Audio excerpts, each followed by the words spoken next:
여러분, 우리 마귀와 우리 사이의 간격은 얼마나 될까요? 한번 생각해 보셨어요? 마귀와 나와 사이가 간격이 얼마나 떨어져 있는지, 또 마귀가 오늘 우리에게 다가오는데 걸리는 시간은 얼마나 될까요? 또 마귀가 우리에게서 떠나는 시간은 얼마나 걸릴까? 어떤 사람이 목사님께 이런 질문을 던졌어요. 목사님, 마귀와 예수님과의 거리는 얼마나 멉니까? 마귀가 우리에게 다가오는 시간은 얼마나 걸리며 또 우리에게서 떠나가는 시간은 얼마나 걸립니까? 여러분, 시간이 얼마나 걸릴 것 같아요? 그 질문을 받았던 목사님은 곰곰이 생각하면서 그 형제에게 이렇게 대답했습니다. 형제님, 캄캄한 방에서 불을 한번 켜보십시오. 순식간에 방안이 밝아질 겁니다. 그렇다고 어두움이 영원히 사라진 것은 아니지요. 다시 불을 끄면 순식간에 어두워집니다. 빛과 어두움 간에는 거리가 없습니다. 빛이 있으면 어두움이 사라지고 빛이 사라지면 어두움이 반드시 나타나게 되어 있습니다. 마귀가 우리에게 오는 시간은 순식간입니다. 마귀는 결코 구만리 장천에 있는 것이 아닙니다. 그러나 그리스도의 빛이 있으면 마귀는 즉시 사라지고 맙니다. 마찬가지로 그리스도의 빛이 나에게서 없으면 마귀는 순식간에 우리에게로 와서 우리의 영혼을 도둑질하고 죽이고 멸망시킬 것입니다. 이렇게 답했어요. 여러분, 마귀와 우리의 사이의 그 거리는 얼마일 것까요? 순식간이. 그래서 우리는 마귀와 영적 싸움에서 매일매일 승리의 삶을 살아가야 되는데, 우리가 매일매일 승리의 삶을 살아가기 위해서 가장 큰 비결은 성령 충만한 삶을 살아가는, 어떤 삶이요? 성령 충만한 삶을 살아가야 돼요. 그러면 반드시 우리가 이 믿음의 길, 이 신앙의 길, 이 신앙의 여정에서 우리는 반드시 성령을 받아야 우리가 사는 거예요. 오늘 저와 여러분이 성령 충만함을 받아야 내가 사는 것이고 내 가정이 사는 것이고, 오늘 우리가 성령 충만함을 받아야 우리 교회가 살아난 줄 믿습니다. 그러면 우리가 성령 충만함을 받기 위해서 어떤 행동을 취해야 될 것인가? 그 첫 번째로 우리는 하나님의 약속의 말씀을 붙잡고 기도해야 됩니다. 한번 따라서 합니다. 우리는 약속의 말씀을 붙잡고 기도해야 합니다. 여러분, 예수님의 제자들은 살기 위해서요. 어떠하기 위해서요? 살기 위해서 한자리에 모였어요. 그들에게는 능력이 필요했습니다. 예수 믿는 것을 인정받지 못한 상황에서 그들은 너무나 힘들게 살아가고 있었어요. 유대인들은 그들을, 예수님의 제자들을 나사렛 이단 예수로 믿는 자들이라고 배척하고 핍박하기 시작했어요. 가정에서 예수 믿는다고 미움을 받고, 직장에서는 예수 믿는다고 쫓겨나기 시작했어요. 이들은, 예수님의 제자들은 영적으로 물질적으로 너무나 힘든 상황에서 예수님의 제자들은 살기 위해서 그 핍박과 모든 환난, 모든 힘겨운 상황들을 극복하기 위해서 하나님의 능력이 필요했어요. 핍박과 박해 속에서도 넉넉히 이겨나갈 수 있는, 살 수 있는 능력이 그들에게 필요한 것이었어요. 그래서 그들은 한자리에 모인 거예요. 여러분, 예수님의 제자들이 마가다락방에 모여서 10일 동안 기도했다는 것은 다른 거 아니에요. 여러분, 살기 위해서예요. 예루살렘에서 살기 위해서 그들은 마가다락방에 올라올 수밖에 없었고, 그들은 그 다락방에서 목숨 걸고 생명 걸고 10일 동안 기도했다는 사실이에요. 그들은 예루살렘에서 살기란 쉽지 않았어요. 그 예루살렘 땅에서 살기 위해서 그들은 믿는 거 오직 예수님의 약속의 말씀, 그 약속의 말씀을 붙잡고 기도하기 시작했어요. 그 약속의 말씀이 누가복음 24장 49절 말씀이, 볼지어다 내가 내 아버지께서 약속하신 것을 너희에게 보내리니 너희는 위로부터 능력으로 펴질 때까지 이 성에 머물라. 예수님께서 우리에게 주신 약속은 어디로부터 온다는 거예요? 하늘로부터 오는 거예요. 여러분, 능력의 원어는 두나미스입니다. 두나미스. 이 두나미스는 하나님의 능력이, 예수님의 제자들은 하나님의 능력을 받지 않고서는 도저히 예수님을 십자가에 죽인 이들이, 장본인들 버젓이 살고 있는 예루살렘 땅에서 언제나 정신을 가지고 살 수 없어요. 여러분, 예수님께서는 위로부터 능력이 비올 때까지 어디를 떠나지 말라는 거예요. 예루살렘 떠나지 마라. 여러분, 예루살렘은 어떤 곳이에요? 예수 그리스도를 십자가에 못 박아 죽였던 장본인들이 기거하는, 머물러 있는 곳이 예루살렘이에요. 예수님의 제자들은 할 수만 있다면 빨리 예루살렘을 떠나는 거예요. 그런데 예수님께서 위로부터 능력이 비올 때까지 떠나지 말라는 거예요. 예루살렘에서 핍박과 온갖 환난과 고통 속에서, 그 예루살렘에서 언제 능력이 임할지 알지 못한 상황에서 그들은 살기 위해서 한 다락방에 모여든 거예요. 여러분, 살기 위해서 지금 이 순간에 앉아 계신 줄 믿습니다. 믿으시면 아멘? 살기 위해서요. 어떤 분들은 그냥 주일이니까 와서 이 자리에 앉을 수 있어요. 여러분, 주변을 한번 보십시오. 여러분 가운데는 살기 위해서 이 자리 지키는 거예요. 여러분, 살기 위해서는 그분들을 위해서 우리의 마음을 모아줘야 돼요. 예수님의 제자들은 그렇게 예수를 십자가에 죽인 이들이 살고 있는 예루살렘에서 살아갈 수 없었어요. 예수님의 제자들은 살기 위해서 이 약속의 말씀을 붙잡고 마가다락방에 모여서 10일 동안 기도했어요. 여러분, 마찬가지예요. 오늘 저와 여러분에게도 예수님께서 하늘로 오는 능력을 주시겠다고 약속해 주시는 믿습니다. 그렇다면 우리는 능력이 없어서 힘이 없는 것이 아니라 능력을 받지 못해서 힘이 없다는 거예요. 분명히 예수님께서 누가복음 24장 49절 말씀에서 내 아버지께서 약속하신 것을 너희에게 보내리니 너희는 이로부터 능력이 입힐 때까지 이 성에 머물러요. 그 예수님의 제자에게 주신 이 약속의 말씀이 오늘 우리 한마음께 모든 성도들에게 주신 줄 믿습니다. 그렇다면 여러분, 우리는 능력이 없어서 힘이 없는 게 아니에요. 우리가 힘이 없는 것은 능력을 받지 못해서 힘이 없는 거예요. 그런데 여러분, 그 능력은 어디에서 옵니까? 하나님의 능력은 하늘로부터 온 줄 믿습니다. 오늘 2절 말씀에 보니까 호련히 어디로부터요? 하늘로부터예요.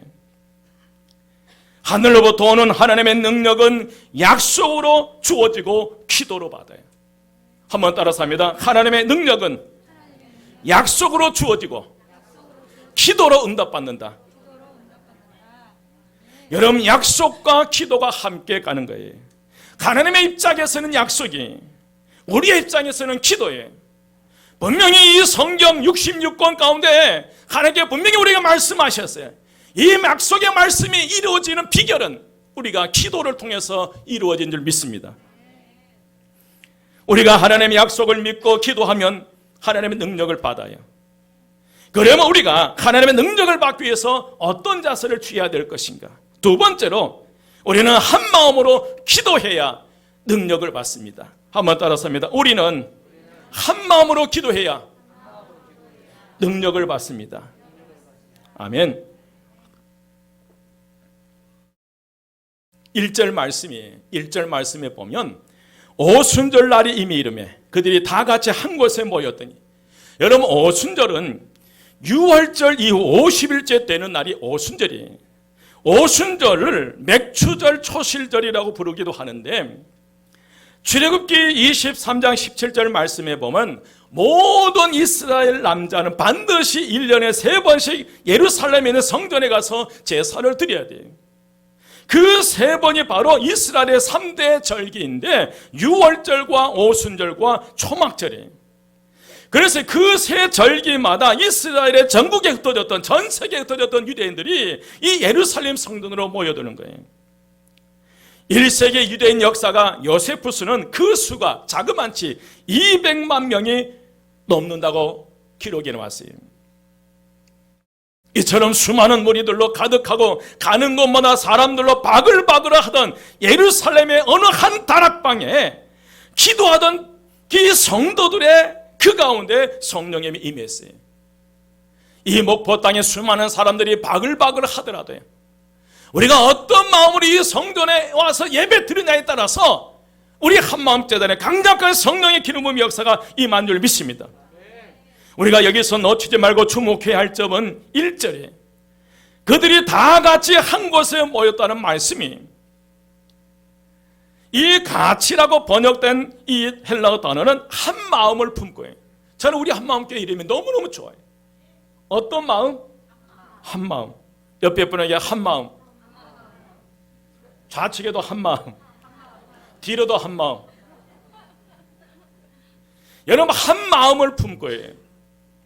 그러니까 여기서 강조하는 것은 성도들이 한 장소에 있었다는 것도 중요하지만 그보다 그들이 모든 같은 장소에서 어떤 마음으로, 한 마음으로 함께 있었다는 사실이, 어디 교회처럼요? 한마음 교회처럼요. 여러분 사도행전 1장 15절 말씀에 그 모인 수가 120명입니다. 몇 명요? 120명. 여러분 120명이 품었던 한 마음이 어떤 마음일 것 같아요? 예수님께서 하늘로 올라가시면서 약속하신 성령님을 기다리며 사모하는 마음이었어요. 다 같이 그런 마음을 품고 기도하고 있었어요. 그런데 명절인 오순절을 맞이하여 전 세계에 온 유대인들로 예루살렘 거리가 차고 넘쳤지만 여러분 주님의 말씀을 따라 성령님을 기대하고 기다리며 기도하던 사람들은 120명밖에 없었어요. 예루살렘 땅에 바글바글한 사람들 200만 명이 넘는 그 사람들 가운데 오직 하나님의 능력을 기다리며 기도하는 사람들은 몇 명밖에 없다는 거예요. 120명밖에 없어요. 여러분 그 120명이 전 세계를 살리는 거예요. 과연 여러분 우리 감사해요. 옆에 분에게 잘 오셨습니다. 당신이 우리 교회를 살렸습니다. 다시 한번 당신이, 그렇다고 당신은 하지 말자. 옆에 장로님 앉아 계신 할아버지 직분을 불러가면서 가족을 살렸습니다. 아멘. 여러분 그런데 120명은 화려한 사람들, 높은 사람들이 아니라 그렇게 기도하던 그들에게 성령이 임했던 거예요.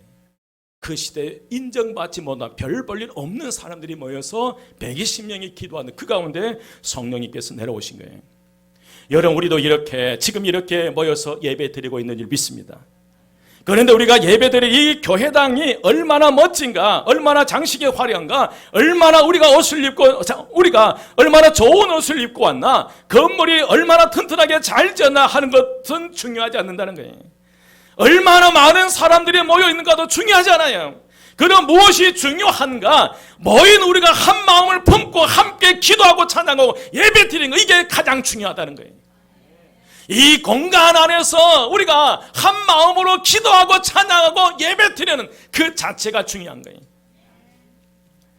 사랑하는 여러분, 한 마음으로 간절히 주님을 바라며 나가지 않는다면 그 예배는 아무에게도 영향을 주지 못해요. 오늘 저와 여러분이 예배 드리는데 우리의 마음이 하나 되지 않냐면, 하나로 모아서 예배 드리지 않냐면 여러분 중에 한 사람도, 단 한 사람도 영향을 줄 수 없다는 거예요. 그러나 오늘 저를 비롯해서 여러분 우리가 한 마음이 된다면 강력한 믿음의 역사가, 오늘 여러분 한 분 한 분의 놀라운 은혜의 역사가, 능력의 역사가 영향을 주실 줄 믿습니다. 여러분 우리가 모일 때에 한 마음으로 간절히 하나님의 약속을 바라며 기도할 때에 하나님의 약속하신 능력이 반드시 임해요. 그러면 여러분 성령님은 어떤 모습으로 임하셨을까? 그들이 그렇게 간절히 바라고 원했던 그 성령님은 어떤 모습으로 임했을까? 예수님이 요단강에서 세례를 받고 올라올 때는 성령님이 비둘기처럼 그 예수님께 임했잖아요. 여러분 성령님이 성경의 다양한 모습으로 다가오는데, 그런데 오늘 사도행전 2장 1절에서 4절 말씀에서의 이 성령님의 모습은 두 가지 모습으로 우리에게 다가왔어요. 그 첫 번째로 성령께서 먹같이요, 바람같이요, 바람처럼 우리에게 임했어요. 2절 말씀에 보면 호련히 하늘로부터 급하고 강한 바람 같은 소리가 있어 그들이 앉은 온 집에 가득했다고 그랬어요.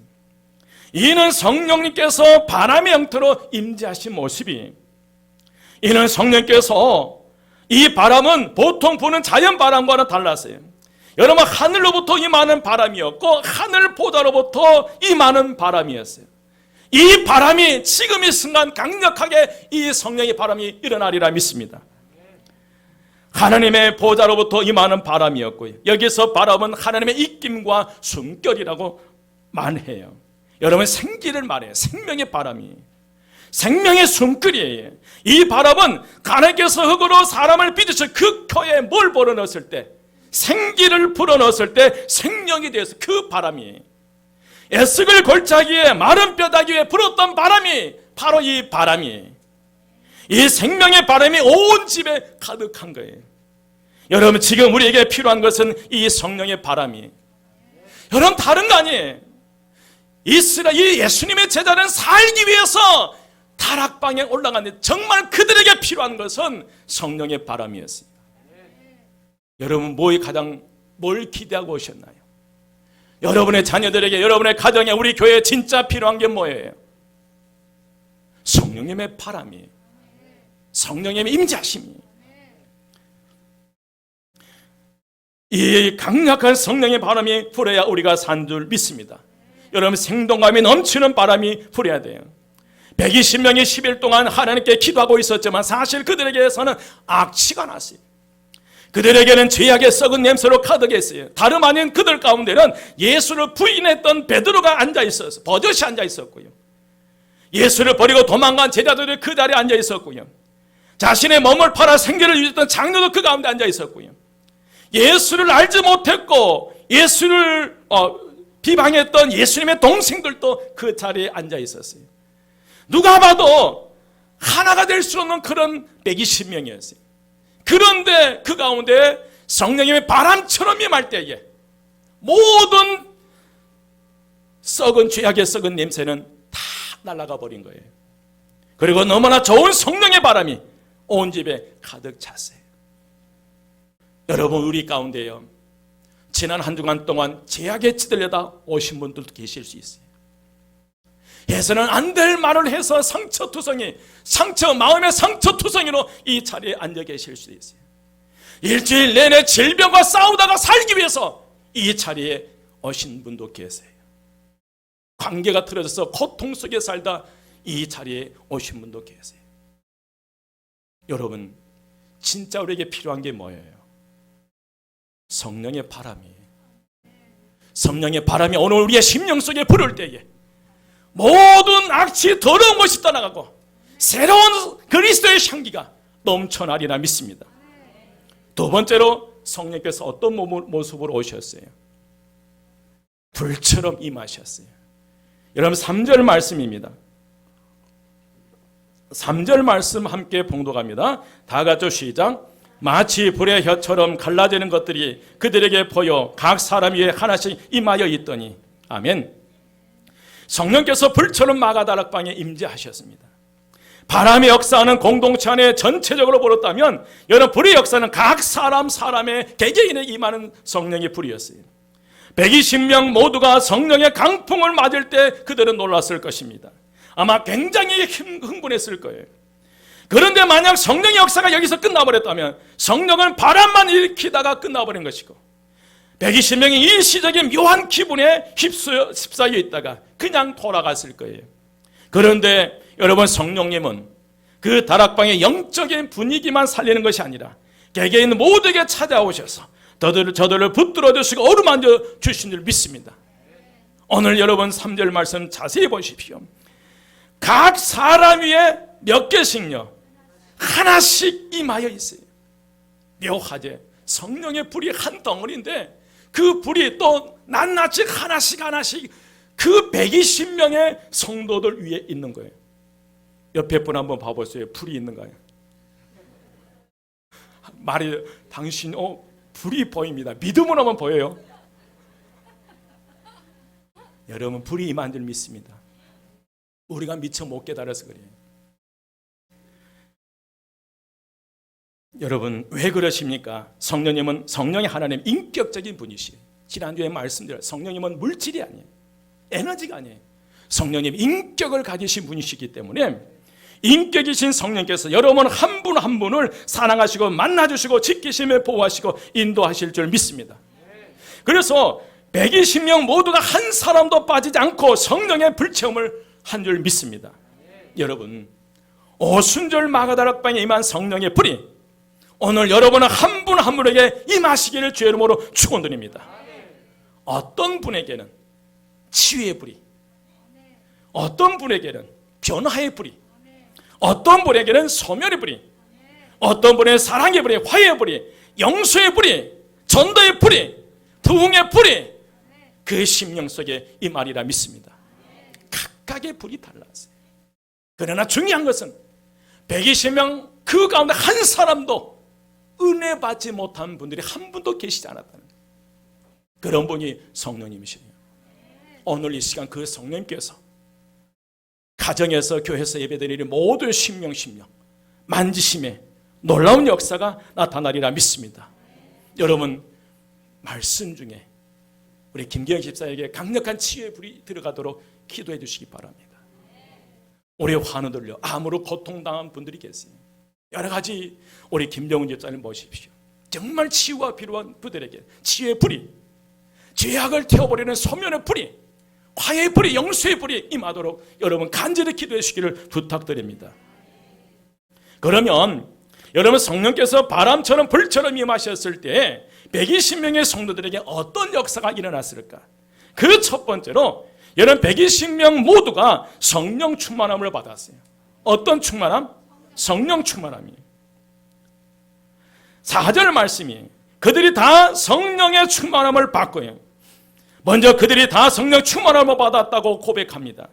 여러분 성령님께서 바람과 같은 소리를 임하시고 불같이 임하셨을 때 그것을 우리는 성령 세례라고 할 수 있어요. 사도행전 1장 5절 말씀입니다. 사도행전 1장 5절 말씀이라 한 목소리를 봉독하겠습니다. 다 같이 시작. 요한은 물로 세례를 베풀었으나 너희는 몇 날이 못되어 성령으로 세례를 받으리라. 무엇으로 세례를 받으리라? 성령으로요. 그래서 오순절 마가다락방에 바람처럼 불처럼 성령의 능력이 임했지만은 그것을 우리가 성령 세례라고 불러요. 여러분 성령 세례를 받는다고 했을 때 그 말은 성령을 내가 소유한다는 의미예요. 어떤 분은 착각하는 분이 있어요. 성령을 자기가 소유해서 자기 마음대로 성령을 움직여요. 이건 말도 안 되는 일이에요. 여러분 성령 세례를 받았다고 하는 이 말의 의미는 우리의 삶을 성령이 전적으로 내어드린다는 의미예요. 내가 성령을 소유하는 것이 아니라 성령 세례를 받았다고 하는 것은 내가 성령님이 나를 소유하고 나를 지배하고 성령님께서 나를 이끌어가는 거예요. 여러분 그런 믿음의 삶을 살아가시기를 주의 이름으로 축원드립니다. 성령 세례를 받는다는 의미는 이제 하나님과의 관계가 새롭게 시작된다는 의미예요. 여러분 왜 성부, 성자, 성령의 이름으로 세례를 받아요? 왜 여러분 교회 다니면서 반드시 우리가 세례를 받아야 되나요? 그것은 하나님과의 관계가 새롭게 형성되는 거예요. 지금까지는 내 마음대로 살았고 사탄의 하수인으로 살았지만 내가 정식으로 세례를 받는다는 것은 나와 하나님과의 관계가 새로워지게 하나님을 아버지라고 부를 수 있다는 거예요. 그래서 세례를 받는 거예요. 그런데 여러분 성령 세례를 받는다고 하는 것은 그 성령 세례로 말미암아 하나님과의 관계가 새로워진다는 거예요.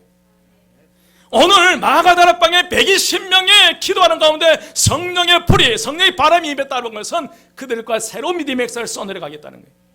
비겁한 자 베드로, 도망갔던 예수님의 제자들, 그들에게 다시 성령의 불로 성령 충만함으로 온갖 죄악을 다 태워버리고 두려움과 그 모든 걸 다 태워버리고 새롭게 그들을 쓰시겠다. 이 성령 불체험으로 말미암아 그들은 방문을 박차고 나가서 예수는 그리스도라고 증거하기 시작한 거예요. 여러분 120명의 제자들은 바람처럼 불처럼 임한 성령님과 새로운 삶이 시작됨을 의미해요. 그런데 여러분 성령 세례는 일생일 때 몇 번이에요? 한 번 받아요. 한 번으로 끝나요. 하지만 성령으로 세례를 받은 후 성령으로 충만함을 받는 줄 믿습니다. 여러분 성령께서 바람처럼 불처럼 우리 안에 임하시면 우리는 어떻게 됩니까? 성령께서 우리 안에 머무러 계신다는 거예요. 그런데 내 뒤에 내 안에 계신 성령님을 의지하고 사랑하게 되고 그분을 닮아나가고 무진 애를 쓰다 보면 그리고 날마다 기도하고 사모하게 되면 그리 할 때 하나님의 능력이 주어지게 되는데 그게 성령 충만이에요. 여러분 성령 세례는 일생일대에 몇 번 받는다는 거예요? 한 번이에요. 그러나 성령 충만은 계속 받아야 돼요. 여러분 면도기 있어요. 면도기를 한 번 충전하면 끝인가요? 면도기를 쓰기 위해서 계속 재충전해야 돼요. 여러분 성령 세례 우리가 한 번 받지만 이 땅에 능력 있는 그리스도인으로 삶을 살기 위해서는 매 주일 매 시간 성령 충만함을 받아야 될 줄 믿습니다.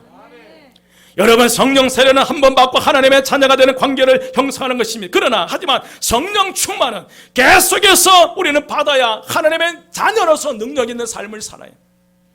이 땅에서 그리스도인으로서 능력 있는 그리스도인으로서 삶을 살기 원하신다면 성령 충만 받으십시오. 그렇다면 여러분께 묻겠습니다. 여러분은 성령으로 세례를 받으셨습니까? 여러분은 성령으로 세례를 받으셨습니까? 여러분은 성령으로 세례를 받으셨습니까? 아멘 하셔야 돼요. 이 자리에 앉아있는 한 가지 사실만 가지고 돼요. 성령께서 오늘 우리의 심령 가운데 임하셨기 때문에 예수를 영접하고 세례를 받고 이 성전에 올라온 줄 믿습니다. 이제 우리가 할 일은 매일매일 성령으로 충만해진 거예요. 이제 우리가 할 일은 늘 성령과 동행하는 믿음의 삶을 살아가는 줄 믿습니다. 여러분 성령 충만하면 어떤 상태를 말한 거예요? 에베소서 5장에 보면 술 취하지 말라고 말씀하셨고 성령 충만함을 받으라고 말씀하셨습니다. 여러분 술을 마시고 취하면 사람이 알코올의 지배를 받게 되면 한눈에 알아볼 수 있어요 없어요? 여러분 못 알아보나요? 한눈에 비틀비틀하면 오는 것을 보고 아 저분 지금 뭐에 취했다? 술에 취했다. 그래서 피해가잖아요. 술의 만취 상태에 술의 지배를 받은 그 사람은 한눈에 볼 수 있어요. 여러분 성령 충만함을 받은 사람은 한눈에 볼 수 있다는 거예요. 성령 충만한 사람들은 한눈에 알아볼 수 있다는 거예요. 여러분 성령 충만은 성령의 지배를 받게 되고요. 성령의 이끄심 속에 살아가게 되고요. 그래서 생각과 감정과 인격 속에 성령이 가득 차서 다른 것을 있을 수 없는 상태. 이게 성령 충만이에요. 여러분 성령 충만은 이 컵과 비슷해요. 이 컵 안에 물을 가득 채워놓으면 다른 것을 채울 수는 없다는 거예요. 오늘 성령 충만이라고 해서 우리의 심령 안에 하나 은혜로 채워놓는 이게 성령 충만이에요. 다른 게 들어올 수 없다는 거예요. 성령 충만함으로 이전에 맛보지 못한 기쁨으로 가득하게 된 이것이 성령 충만이에요. 우리는 여러분 성령 충만함을 받아야 됩니다. 계속 성령 충만한 삶이 매일 매 순간 우리의 능력을 부어줄 줄 믿습니다.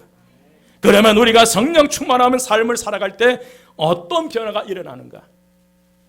그 두 번째로 우리가 사용하는 언어가 달라져요. 무엇이 달라진다는 거예요? 언어 말이 달라져요. 4절 말씀입니다. 4절 말씀에 보면 다 같이 한 목소리로 봉독하겠습니다. 다 같이 시작.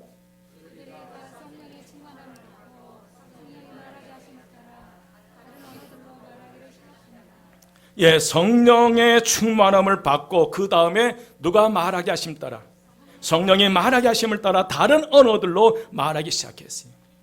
성령님이 말하게 하심을 따라 다른 언어로 말하기 시작했다고 말씀하신 이 다른 언어란 평소 쓰는 말과는 다른 말을 사용했다는 거예요.